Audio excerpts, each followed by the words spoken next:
Welcome, Brian Mitchell here. I am with Gianluca Bisol, the president of Bisol Winery, Prosecco Winery. Yes. You produce other wines besides Prosecco?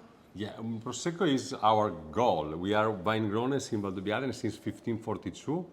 I'm the 21st generation, and my family grown the vines. That is very rare in the Prosecco world because 95% of the winery buy the wine and transform in sparkling wine. Sure. We start in the vineyard. Nice. All right. So we're going to talk about that because it's very important.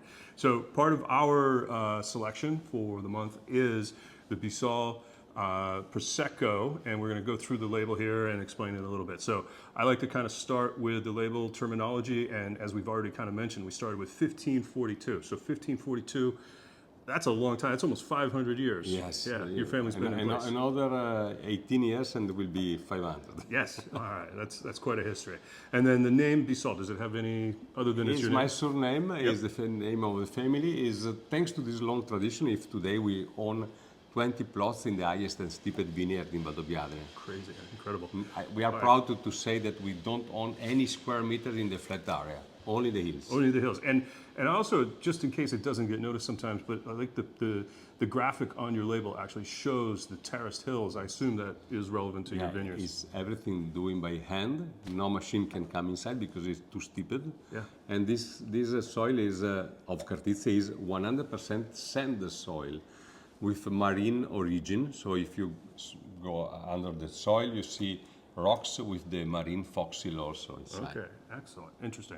So there's a couple other terms on here, and on the label it doesn't actually say Prosecco. What it says is Valdobiadenne. Valdobiadenne is the name of the town in which there is the hill. It's a hill of 108 hectares. Okay. So means more or less 250 acres. 250 owned acres. by 140 families, like my family own. Yeah. And we are lucky because we own the top of the hill. Oh, nice. It's always good to Nice. be on the top. Yeah. And then right underneath that, it says Superiore de Cartizze DOCG. So what's the significance of that? Superiore mean that is the classification, highest classification, is the highest classification in the world of Prosecco. You know that Prosecco is, there is a basic Prosecco DOC that is produced in the flat area of Veneto and Friuli region. Yep. Upper Lots of that wine usually sells for under $10 or Yes, so. exactly. Yeah. Very popular, very cheap. And over this category, there is Prosecco Superiore DOCG, that is from the original area, from the hills. There is a lot of difference because the quality of the hills is amazing. Right. And only one hill of the hills of the historical area can produce the Cartizze. It's the highest and the steepest. It's like a wall. It's incredible to see how steep it is. When you are up of the hill, you can't see the bottom because it's so steep. Wow. And every square meter is planted of vineyard because it's the most prestigious. Everyone wants to have a piece of this hill. That's awesome. So Cartizze is one particular hillside within what is arguably the best region in the entire Prosecco Exactly. kind of production area. Okay, so all of that is represented on the label. So what we have here is actually kind of a very special bottle within the world of Prosecco and the wine world in general. How many bottles or how many cases do you produce a year? We produce 20,000 bottles per year. 20,000 bottles per year, not cases, but bottles. Okay, so that's Yes, awesome. Very small production. Yeah. And there is interesting to know that all the production of Cartizze in Paragon with all the production of Prosecco, of all the wineries, there is one bottle of Cartizze every 800 bottles of Prosecco. Wow, okay, so one bottle of this is produced for every 800 bottles of just Prosecco. And the Cartizze vineyard is the most expensive vineyard in the world for sparkling wine, more than champagne. Wow. All right. So really special bottle here. So let's talk a little bit about what Prosecco actually is as a wine. So what is the grape that's used for Prosecco? Is a Glera. Glera. Minimum I have to use 85%. Glera is a local variety.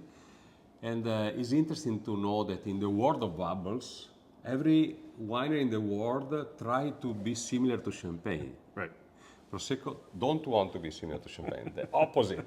We don't want to be similar to champagne because we have a particular grape with this kind of flower and fruity flavors, and we use all our production is the goal is to preserve the original flavor of the grape. Sure. So we don't do like in champagne a long contact with the yeast to bring the flavor of the yeast. We don't want to bring the flavor of the yeast. We want to maintain the wonderful original flavor of the grape. Right. So Glera grape preserving that flavor and coming obviously from these vineyards here that we've talked about already.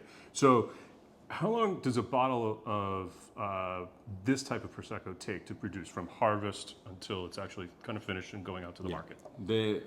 The first bottle of the harvest is ready around in March, April, right for the Vinitaly, you know, the biggest fair in Italy for wine. And is the period in which the Prosecco start to have the best flavor. And after there is an evolution that arrive at the maximum level of fresh fruit flavors in August, September.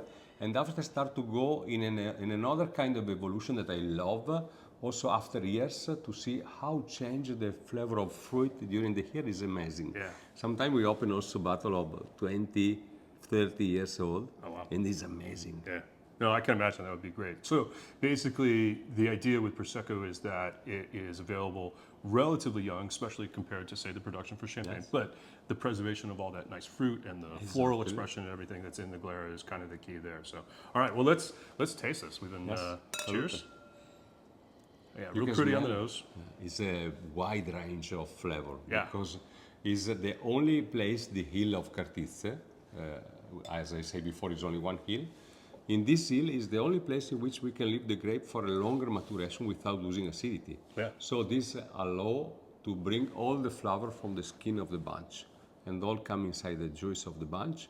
All the flowers. So the wide of flower that there are inside is incredible. And the acidity stay high only in this hill. So we can have a higher sugar residual, natural sugar residual, and with a higher level of acidity. So it's perfect balance. Yeah, I would say if you're somebody who is used to drinking Prosecco, particularly those Proseccos that are available in that more value end of the range, changing over and tasting a Prosecco like this, the mouthfeel is creamy, it's textured, it's layered. You get really nice floral aspects, and the fruit is, you know, with Glera we're going to get a little bit of apple and pear and things and melon. Here that's a little bit more subdued, but it's a little bit more complex on the palate, building in around that palate feel. So it's creamy and it's lush on the palate, but still that acidity is beautiful. Yeah, it's very long also, full of your mouth. Yeah. And there are also some flavor from exotic fruit also. Yeah. Mango, papaya, and a little bit of lychees. That wine's delicious. I love this wine with exotic food, like, for example, Asian food or sushi, sashimi. So fresh, raw seafood, things like that. Or grilled lobster. I love grilled lobster. We do that a little bit.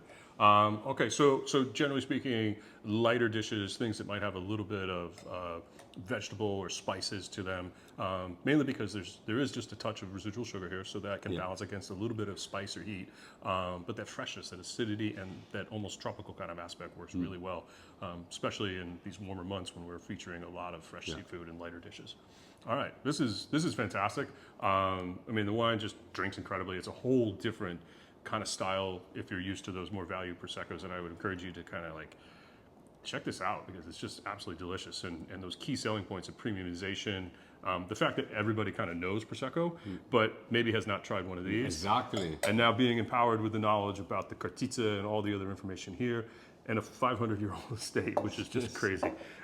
So really, really appreciate Gianluca you helping us out today. Another interesting thing is to say that in the world of Prosecco, that every 8 bottles of Prosecco, only one is from the hills of the historical area, and every 800 bottles of Prosecco, only one is Cartizze. Right. And the problem of this wine is to stop drink because it's so good that at the end you finish the bottle in a few minutes. Okay, if you insist. All right, cheers. Thank you very much. Ciao.